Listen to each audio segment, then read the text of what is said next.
નમસ્કાર મિત્રો, સ્વાગત છે તમારું આપણી યુટ્યુબ ચેનલ પર. અને આજના વિડીયોમાં આપણે વાત કરવાના છે ભાવનગરમાં દુષ્કર્મની ફરિયાદ નોંધાઈ છે. ઘોઘા રોડ પોલીસ મથકમાં આ ફરિયાદ નોંધાઈ છે અને સિત્સરના યુવકે લગ્નની લાલચ આપીને દુષ્કર્મ આચર્યું છે. પ્રેમસિંહ વાળા નામના યુવક સામે ભાવનગરમાં આ ફરિયાદ નોંધવામાં આવી છે. વાત જાણે એમ બની છે મિત્રો, જેની આપણે વિગતે વાત કરીએ તો એ વાતની જાણ હું તમને અત્યારે જણાવું તો યુવાન 16 વર્ષની યુવતીને લગ્નની લાલચ આપીને દુષ્કર્મ આચરતો હતો. યુવતીના કુટુંબે પોલીસ મથકમાં ફરિયાદ નોંધાવી છે. પોલીસે પોક્સોનો ગુનો નોંધી વધુ તપાસ હાથ ધરી છે. મિત્રો, 16 વર્ષની છોકરી એટલે નાબાલિગ કહેવાય, છતાં પણ આ યુવાન દ્વારા આવું કામ કરવામાં આવ્યું હતું.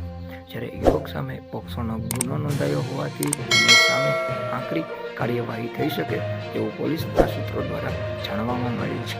મિત્રો, આવા જ વિડીયો આપણી ચેનલ ઉપર હર હંમેશ પ્રસારિત થતા હોય છે. તો તમને આપણી ચેનલ પરના વિડીયો પસંદ હોય તો આપણી ચેનલને સબસ્ક્રાઈબ કરો, નોટિફિકેશન બેલ આઇકોન પ્રેસ કરો અને તમારા મિત્રો સુધી આપણી ચેનલને શેર કરો, જેથી કરીને તેઓને પણ આપણી ચેનલ પર પ્રસારિત થતા આવા વિડીયોનો આનંદ મળી શકે. જય હિન્દ, જય ભારત.